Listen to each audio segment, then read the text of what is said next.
বিখ্যাত আলেম যেরকম আল্লাহু আকবার। তিনি একটা বই লেখছেন, কিতাব লেখছেন, খুতবাত হাকিমুল ইসলাম। সেখানে তিনি লিখেছেন হারুন রশিদ যখন ইরাকের প্রেসিডেন্ট ছিলেন, তো ওনার দুইজন স্ত্রী, কয়জন স্ত্রী? একজনের নাম জেবুন নেসা, আরেকজনের নাম বিবি জুবাইদা। একজনের নাম কি? জুবাইদা। আরেকজনের নাম জেবুন নেসা। জুবাইদা ছিল দিনদার, ধার্মিক টাইপের, আর জেবুন নেসা ছিল এমনি জেনারেল শিক্ষিত, মানে জাগতিক টাইপের আর কি, ধর্মবস্তু কম। জুবাইদাকে নিয়ে হারুন হজ করতে গেছে।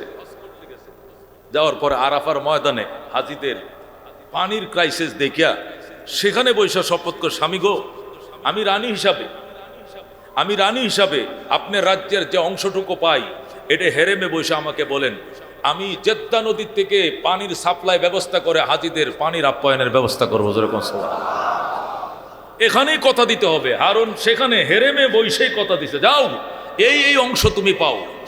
তা আমি পুরা টাকা এবং আমার গহনা যাওয়ার সব বিক্রি করে হলেও সেই নহরে জুবাইদা এখনো আরাফায়, মিনায়, মুজদালিফা আছে। যারা প্রবীণ হাজি, হুজুর তো জানি, আপনারা দেখবেন ইতিহাস। আরেকজন ছিল জেবুন নেসা, সে জেনারেল শিক্ষিত, ধর্মকর্ম বুঝতো না বেশি। হারুন রশিদের বাসভবন বাগদাদে যে এলাকায়, বাসভবনের পাশেই আব্দুল্লাহ ইবনে মোবারক একজন বিখ্যাত আলেম ছিলেন পৃথিবীর, ইমাম আবু হানিফার ছাত্র ছিলেন। উনি একটা মাদ্রাসা করছে, প্রায় লক্ষাধিক ছেলে সেখানে লেখাপড়া করে। তখন তো বাগদাদ ছিল পৃথিবীর ইসলামী ইতিহাসের মেইন শিক্ষা কেন্দ্র, মদিনার থেকেও বাগদাদের প্রভাব ছিল বেশি শিক্ষার ক্ষেত্রে। এমন মাদ্রাসা করছে আব্দুল্লাহ ইবনে মোবারক, ছাত্র লক্ষাধিক। এখন বিকাল বেলায় এই ছাত্রগুলো স্বাস্থ্য পরিচর্যার জন্য যে একটু বের হয়ে খেলবে দুলবে, এত বড় মাঠ মাদ্রাসায় নাই। আরেকদিন করছে কি, সিনিয়র যে ছাত্ররা একটা গ্রুপ বেঁধে হুজুরের কাছে যায়, বলতে হুজুর, এই যে হারুন রশিদকে সরকারিভাবে যে পার্ক দেওয়া হয়েছে, সরকারি পার্ক না হলেও 50 বিঘা জমি নিয়ে হারুনের ছেলে মামুন এখানে খেলবে, এক বাপের এক খোলা। এই মামুন এই 50 বিঘা জমির পার্ক তার লাগে, আর ওরে তো দোতলার নিচে নামতে আমরা কোনোদিন দেখিও নাই। তার নিরাপত্তার জন্য সে এখানে সিভিলের নামেও না, খেলাও করে না। আমাদেরকে অনুমতি লইয়া দেন প্রেসিডেন্ট হারুন থেকে, আমরা বিকালবেলায় সব ছেলেরা প্রেসিডেন্ট পার্কে খেলতে যাবো। যেরকম সুবহানাল্লাহ। আব্দুল্লাহ ইবনে মুবারক, বাবা এটা কি হইবে? প্রেসিডেন্ট পার্ক সরকারি বরাদ্দ ওনার জন্য, এটা কি পাবলিক এনে ঢুকতে দিবে? বলেন না দেখি।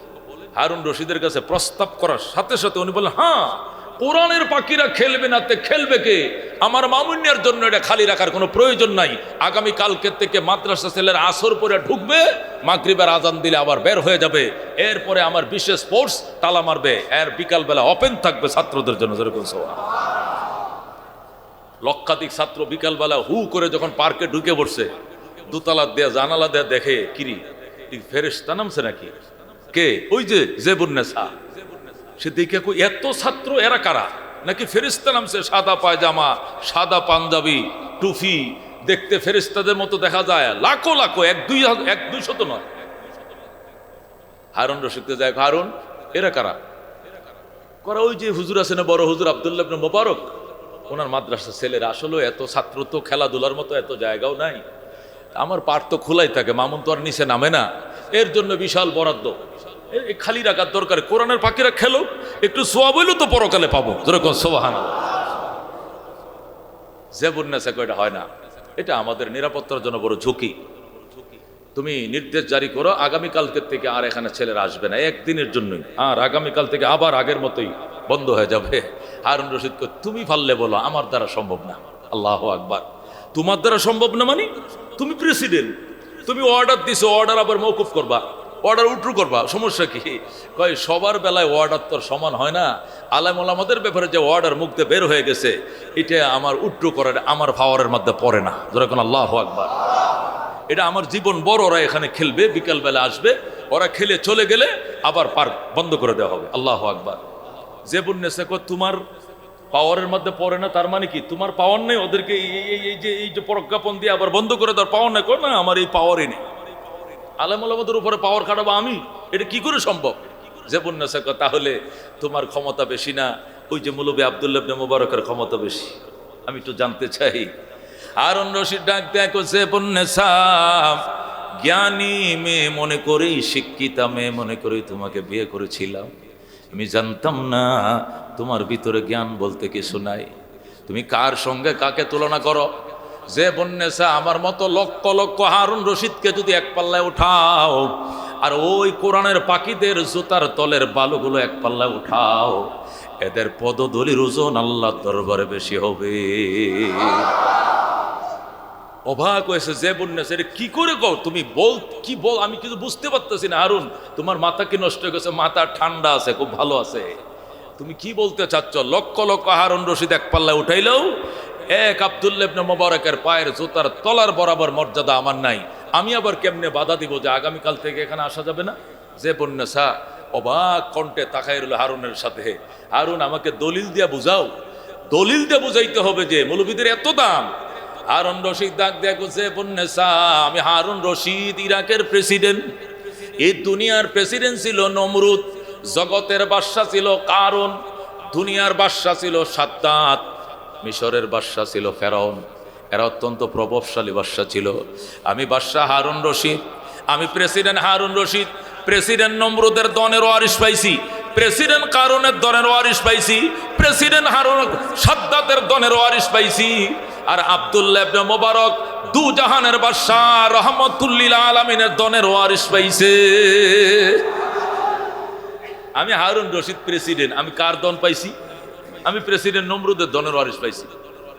এই আমির সাহেব যে প্রেসিডেন্টে বসতো, যে গণভবনে, এটা ওয়ারিশ সূত্রে কে বসে? এখন চুপ্পু সাহেব বসে। আবার প্রজাতন্ত্র চেঞ্জ হলে গতিতে এখানে কে বসবে? ওয়ারিশ সূত্রে আরেকজন গণভবন, একের পর চেঞ্জ হতে থাকবে। ইউপি অফিস তো একটাই বানায়, এক ইউনিয়নে ইউপি অফিস কটা? একটা। চেয়ারম্যান চেঞ্জ হয়, উত্তরাধিকার সূত্রে পরের জন এসে আগের জোটে বসে, ঠিক কিনা? হারুন রশিদ ডাক দেখো, যে বন্যেসা শোনো, আমি হারুন রশিদ, এই দুনিয়ার বাদশা ছিল নমরুদ, কারুন, সাদ্দাত, ফেরাউন। আমি হারুন রশিদ প্রেসিডেন্ট নমরুদের দনের ওয়ারিশ পাইছি, সাদ্দাতের দনের ওয়ারিশ পাইছি, প্রেসিডেন্ট কারুনের দনের ওয়ারিশ পাইছি। আর এই যে আব্দুল্লাহ ইবনে মুবারক মৌলবী, এ দু জাহানের বাদশা রহমতুল্লিল আলামিনের দনের ওয়ারিশ পাইছে। সুতরাং ওর সাথে আমার কোনো তুলনা নাই। আগামীকাল থেকে এরাই খেলবে, অন্য কাউকে খেলতে দেওয়া যাবে না। যে বন্যেসা বলে খেললে সবার জন্য ওপেন করে দাও, শুধু মৌলবীদের জন্য কেন? হারুন রশিদ ডাক দেখো, যে বন্যেসা হাসরের ময়দানে আল্লাহ যদি বলেন, হারুন রশিদ প্রভাবশালী বাদশা ছিল দুনিয়াতে, জান্নাতের প্রভাবের জন্য তুমি কি আনছ? তখন আমি বলবো, আল্লাহ আমি কিছু আনতে পারি নাই। আমি উলামায়ে কেরামের জন্য, কোরআনের পাখির জন্য, পাখিদের জন্য আমার পার খুলে দিয়েছিলাম। এদের পদধূলি আমার বাড়ির জানালায় লেগেছে, আমার বাড়ির জামা কাপড়ে লেগেছে, দরজায় লেগেছে, গ্রিলে লেগেছে, দেওয়ালে লেগেছে। আল্লাহ, এই কোরআনের হাফেজদের পদধূলির বরকতে হারুন রশিদকে তুমি মাফ করে দাও। আমি এই বলে আল্লাহর কাছে ক্ষমা চাবো। ও যে বন্যেসা, তুমি কি জানো না আল্লাহ নবী বলছেন, আল উলামা ওয়ারাসাতুল আম্বিয়া, উলামায়ে কেরাম নবীদের ওয়ারিস। সুবহানাল্লাহ। আল উলামা ওয়ারাসাতুন নবী না, ওয়ারাসাতুল আম্বিয়া। নবী হলো এক বছর, আম্বিয়া বহু বছর। একটা আলেম একদম আদম নবী থেকে নিয়ে আমাদের নবী পর্যন্ত 100 লক্ষ নবীর সিনায় যত দন ছিল, প্রত্যেকটা দন আলেমের সিনায় আছে। যেরকম আল্লাহু আকবার। মাওলানা সাদেক আহমদ সিদ্দিকী সাহেব, উনি শুধু আখেরি নবীর দন পায় নাই, উনার সিনার ভিতরে আদমের দন আছে, শীষের দন আছে, নূহের দন আছে, ইব্রাহিমের দন আছে, মুসা ঈসার দন আছে, রহমতুল্লিল আলামিনের দন এখানে লুকিয়ে রইছে। অত্যন্ত দামি জিনিস ইলম। আল উলামাউ ওয়ারাসাতুল আম্বিয়া। যেরকম সুবহানাল্লাহ। ইলম এমন, অনেকে বলে, হুজুর মামুনুল হক যা কথাবার্তা কয় কোনো হিসাব নিকাশ করে বলে না, ফয়জুল করিম ধমক দেয়া কথা বলে, সাইদ হিসাব কথা বলতো, এই অমুকে আজহার হিসাব কথা বলে, এরা তো কোনো উঁচু নিচে কিচ্ছু মানে না। ঘটনাটা কি? আসলে এটা হলো এলেমের জাহাজ। সুবহান আল্লাহু আকবার। এলেম তো আগুন, এলেম হলো আগুন। এগুলো কারে কি হিসাব টিসাব করবে? আল্লাহ এদেরকে এলেমের জাহাজ বানাইছে। মুখের ব্যালেন্স থাকে না, থাকার কথাও না। এলেমের নিয়ামতের মালিক করা কথা কোন ঠিক কিনা? এত শক্তিশালী পাওয়ারফুল এলেম আল্লাহ তাদেরকে দান করছে। হযরত সুলাইমান আলাইহিস সালাম বিলকিসকে বলেছিল, বিলকিস আমার রাজ্যে সূর্য ওঠে, আমার রাজ্যে সূর্য ডুবে, এখানে দ্বিতীয় কোনো রাজা বা রানী চলবে না। তুমি শুনেছি ইয়েমেনের সাবা এলাকার নাকি রানী দাবি করো নিজেকে। হ্যাঁ, অসম্ভব কথা। আল্লাহ তাআলা আলাইয়া ওয়াতুনি মুসলিমিন। অহংকার দেখাবে না বেটি, সিলিন্ডার করে সুলাইমানের দরবারে হাজির হয়ে যাও। চিঠি পাওয়া মাত্রই বিলকিস রওনা করছে। প্রথম 3 বাহিনী পাঠাইছে, কাজ হয় নাই, শেষে নিজেই রওনা করছে। সুলাইমান আলাইহিস সালাম হুদহুদ পাখিরে বলে, কোরআনের 20 পারার মধ্যে সূরা নমলে ঘটনা আছে, বলার সময় নাই, ওখান থেকে একটু অনুবাদ করে বলতেছি। সুলাইমান আলাইহিস সালাম হুদহুদ পাখিকে বললেন, আমি যে চিঠি পাঠাইলাম বিলকিস তো আসলো না। হুদহুদ পাখি বলে, স্যার ম্যাডাম আসতেছে, অলরেডি কাছাকাছি চলে আসছে, কত সময় লাগবে? অল্প সময়ের ভিতরে ম্যাডাম পৌঁছে যাবে। সুলাইমান আলাইহিস সালাম তখন জিন পরিদেরকে ডাকলেন, মন্ত্রী পরিষদ, এদিকে জিন মন্ত্রীরা বসছে, এদিক দিয়ে মানব মন্ত্রীরা বসছে। সুলাইমান আলাইহিস সালাম বললেন, তোমাদের মধ্যে কে আছো, বিলকিস আমার দরবারে পৌঁছাইতে ধরো মিনিট 20 সময় লাগবে, 20 মিনিট সময় লাগবে। এর আগেই বিলকিস এখান থেকে 1500 কিলোমিটার দূরে 7তলা ভবনটা তালা মেরে রেখে এসেছে। তার ভবন মাটির থেকে উপরিয়ে এই ফাইলিং করা ভবন সেখান থেকে এনে বিলকিসের আগে আমার দরবারে পৌঁছিয়ে দিবে। কে আসো, দাঁড়াও, যেরকম আল্লাহু আকবার। ক্বালা ইফরিতুম মিনাল জিন্নে, আল্লাহ বলেন ক্বালা ইফরিতুম মিনাল জিন্নে, জিনের মাঝে এক শক্তিশালী জিন, তার নাম হলো ইফরিত। কি নাম? তার বয়স তাফসীরে লেখে 2500 বছর, যেরকম সুবহানাল্লাহ।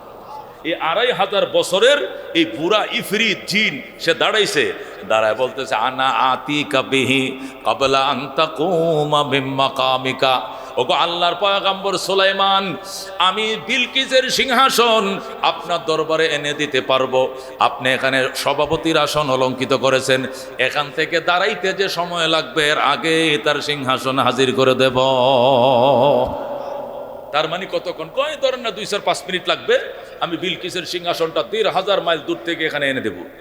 সুলাইমান আলাইহিস সালাম বললেন, হবে না, 10-5 মিনিট আনলে হবে না, 10-5 সেকেন্ডের ভিতর আনতে হবে। আল্লাহু আকবার, কে পারবা? জিনেরা বলে, আমাদের দ্বারা সম্ভব নয়। 1500 মাইল দূর থেকে 7তলা একটা ভবন মাটির নিচ থেকে উপরে নিয়ে আসা 5-10 মিনিটে হবে না, তাহলে এর কম সময় আমাদের দ্বারা সম্ভব না। সুলাইমান কয়, তোমরা বাইরটাও সরো, ইনসান দাঁড়াও, ইনসান হলো সৃষ্টির সেরা। মাইয়া তিনি, কে পারবা বিলকিসের সিংহাসন আমার দরবারে আনতে, কে পারবা? হযরত সুলাইমান আলাইহিস সালামের আপন খালতো ভাই, কোরআনের আলেম ছিলেন। কি ছিলেন উনি? আলেম ছিলেন, তাওরাতের আলেম ছিলেন। কোরআন তো তখন ছিল না, তাওরাতের আলেম ছিলেন। হযরত সুলাইমান আলাইহিস সালামের আপন খালতো ভাই, আল্লাহু আকবার, হযরতে আসিফ ইবনে বারখিয়া। ওনার নাম কি? হযরতে আসিফ ইবনে বারখিয়া সুলাইমান নবীর আপন খালাতো ভাই ছিলেন। বাম পাশে বসা, ডাক দেয়া, কো ভাইয়া আমাকে অর্ডার দেন, বিলকিসের সিংহাসন ওই ইয়েমেনের সাবা অঞ্চল থেকে জর্ডানের আম্মানে এনে পৌঁছে দিব। 1600 কিলোমিটার পথ, সময় লাগবে চোখের পুতলি বাড়ি দিতে যে সময় লাগে তার আগেই আমি হাজির করে দেব। আলা আল্লাযী ইনদাহু ইলমুম মিনাল কিতাব, আল্লাহ বলেন ওই লোকটা বলল, যে লোকটার কাছে কিতাবের এলেম ছিল, কিতাব মানে তাওরাত, তাওরাতের এলেম ছিল, ওই লোকটা দাঁড়াইছে। উনি হযরতে আসিফ ইবনে বারখিয়া, সুলাইমান আলাইহিস সালামের আপন খালতো ভাই। সে এলেমের পাওয়ার দিয়ে বলছে, আল্লাহ তাকে ইলমে লাদুনি দান করছিল, আল্লাহ তাআলা তাকে ইলমে লাদুনি দান করছিল, ইসমে আজম জানতো। যেরকম সুবহানাল্লাহ। সে ডাক দিয়া বলতেছে, আনা আতিকা বিহি ক্বাবলা আইয়ারতাদ্দা আলাইকা তরফুকা। ওগো আল্লাহর পয়গম্বর সুলাইমান, তামাম দুনিয়ার বাদশা, আমি আপনার খালতো ভাই, আমার নাম আসিফ ইবনে বারখিয়া, নিশ্চয় আপনি আমাকে চিনেন। আমি বিলকিসের সিংহাসন সেই ইয়েমেনের সাবা থেকে জর্ডানের আম্মানে 1600 কিলোমিটার পথ পার করতে আমার সময় লাগবে। আপনি চোখ বন্ধ করে চোখটা খুলতে যত সময় লাগবে তার আগে হাজির করে দেব। সুলাইমানকে আমি বুঝলাম না, বুঝা লাগতো না, আপনি চোখ বন্ধ করেন। পয়গম্বর চোখ বন্ধ করছেন, চোখ বন্ধ করছি, খুলেন, খুলছি, ওই দেখেন সিংহাসন। চোখটা বন্ধ করে শুধু খুলছে, সাথে সাথে বিলকিসের সিংহাসন হাজির। যেরকম আল্লাহু আকবার। رزينا قسمة الجبار فينا لنا علم وللأعداء مال فإن الماء لا يفنى عن قريب وإن العلم يبقى لا يزال لقد زان البلاد ومن عليها إمام المسلمين أبو حنيفة হানিফা ফামা ফিল মাশরিকিনা লাহু নাযীরু ওয়ালা ফিল মাগরিবিনা ওয়ালা বিকুফা। মেরে ভাই ও দোস্ত বুজুর্গ, বাইতুল্লাহর ইমাম 13 জন ইমাম, কাবা শরীফের কয়জন ইমাম? 13 জন ইমামের মধ্যে 1 নম্বর ইমাম এবং সৌদি গভর্নমেন্টের ধর্মমন্ত্রী, ওনার নাম হলো শেখ আব্দুর রহমান আস-সুদাইস। ওই যে চিকন কণ্ঠে পড়ায়, চিনেন? ওনাকে যদি আপ ডাউন বিমান ভাড়া দিয়ে আইনিয়া 18 তারা গার্মেন্টসের মালিক আপনি আইনিয়া বলছেন যে আমার জানাজা উনি যেন পড়ায়, তারপরও আপনার গুনাহ মাফের গ্যারান্টি নাই, কাবার ইমাম আসছে।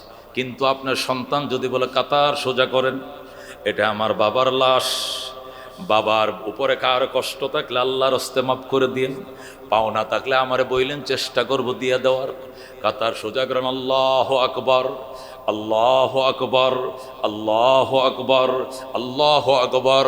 আসসালামু আলাইকুম রহমতুল্লাহ, আসসালামু আলাইকুম রহমতুল্লাহ।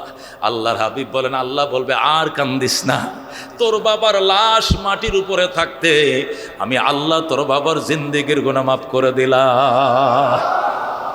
এই জন্য বাজান, মন্ত্রী মহোদয়ের বাবার কত আনন্দ, আমার ছেলে মিনিস্টার, আমার ছেলে মন্ত্রী, মেম্বারের বাবা তো গ্রামে সাত দোকানের বিলও দেয় না, কয় বেটা কথাবার্তা সাবধান করিস, আমার ফুলা মেম্বার হয়েছে, 3 নম্বর ওয়ার্ডের মেম্বার আমার ছেলে, আবার সাতের দোকান দিব, আবার গুদারার পয়সা দিব, খাওয়ার ভাড়া দিব, একটা চাবি না, চাইলে তালগা সবাই নিয়ে যাবো, পরে কিন্তু সমস্যা হবে। না না না, মাফ হোসাই দোয়া হোসাই দেওয়া লাগতো না। মেম্বারের বাবার কি পাওয়ার, চেয়ারম্যানের বাবার কি পাওয়ার, অথচ আল্লাহর হাবিব সাল্লাল্লাহু আলাইহি ওয়াসাল্লাম ইরশাদ করেন, এটা কোরআনের পাখি, নবী বলেন যে কলিজায় কোরআন ঢুকছে ওই কলিজার উপরে জাহান্নামের আগুন হারাম।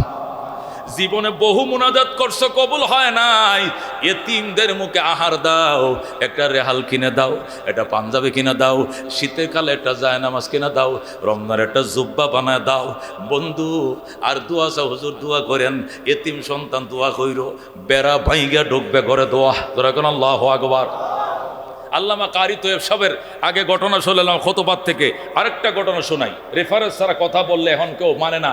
আল্লামা কারি তৈয়ব সাহেব রহমতুল্লাহ আলাই খুতবাতে হাকিমুল ইসলামের মধ্যে লেখেন, আফগানিস্তানের প্রেসিডেন্ট ছিলেন সুলতান মাহমুদ গজনবী, নাম শুনছেন আপনারা? স্কুল কলেজেও তার জীবনী আছে। তিনি ভারতবর্ষে হিন্দু রাজাদের বিরুদ্ধে 17 বার আক্রমণ করছিলেন, কথা কোন ঠিক কিনা? অত্যন্ত প্রভাবশালী বাদশা ছিলেন সুলতান মাহমুদ গজনবী। লেখেন, তিনি বলেন, আমি একদিন রাষ্ট্রীয় কাজ সেরে বাহির থেকে কাবুলে ঢুকবো রাত্রিবেলায়। যখন আমি কাবুলে রাত্রে ঢুকবো, শীতকালীন দিন, ফুস মাসের শীতের মধ্যে, হিলটেক্স এলাকা, পাহাড়ি এলাকা আফগানিস্তান। তো আমি যখন রাত্রে কাবুলে ঢুকবো, দেখলাম যে প্রচণ্ড শীত। শীতের মধ্যে তখন নতুন নতুন ব্যাটারি দিয়ে পৌরসভার মধ্যে লাইট লাগাইছে, ব্যাটারির সাহায্যে নতুন নতুন লাইট, এখন তো অ্যাভেলেবল থানা শহরগুলোতে লাইট। কাবুল তো রাজধানী শহর, পৌর একবারে প্রধান শহর। আমি নতুন নতুন লাইট লাগাইছি কয়েকটা, দেখি এক লাইটের নিচে যায় দেখি শীতের মধ্যে এক ছেলে কোরআন পড়তেছে, হাতে এইভাবে কোরআন, আর কবুতরের মতো কাঁপতেছে। পর্যাপ্ত শীতের পোশাকও গায়ে নাই, একটা রেহাল পর্যন্ত নিচে নাই। আমার পিছনে মন্ত্রী পরিষদের লাইন আছে, সব ঘোড়ায় সোয়ার, বড় ঘোড়ার উপর আমি সোয়ার। আমি লাফ দিয়ে নেমে পড়লাম, নেমে ছেলেটাকে বুকের সাথে জড়ায় ধরলাম। ছেলেটা কাঁপতেছে শীতে।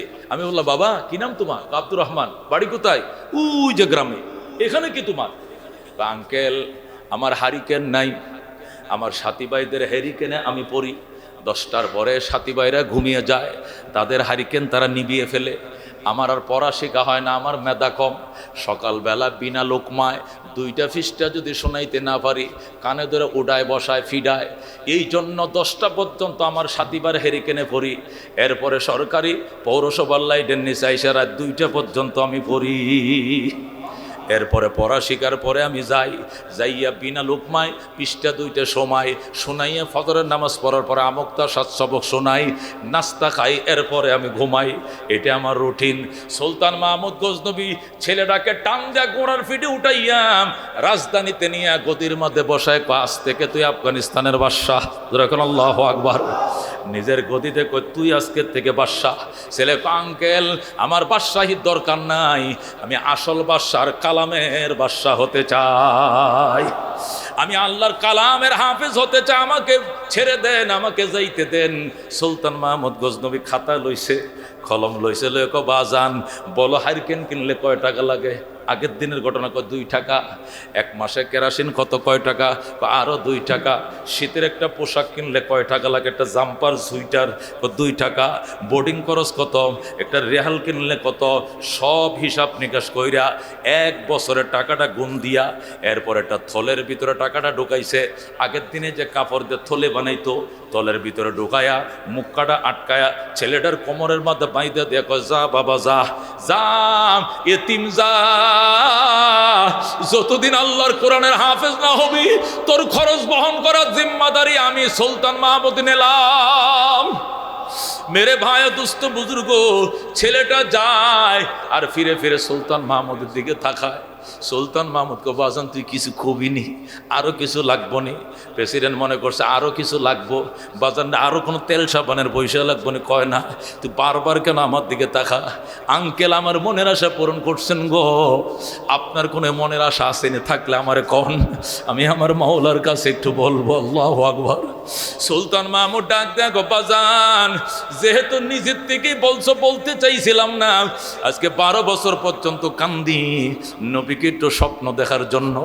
আজকে 12 বছর পর্যন্ত আমি পবিত্র বিছানায় ঘুমাই, বউ বাচ্চার থেকে আলাদা ঘুমাই, চাদরটা দোয়া, কোলবালিশটা দোয়া, মশারিটাও দোয়া, দুরশরী পরে ঘুমাই, নফল নামাজ পড়ে ঘুমাই, এরপরে সাদাকা করে ঘুমাই, একটাই আশা নবীকে স্বপ্ন দেখার জন্য।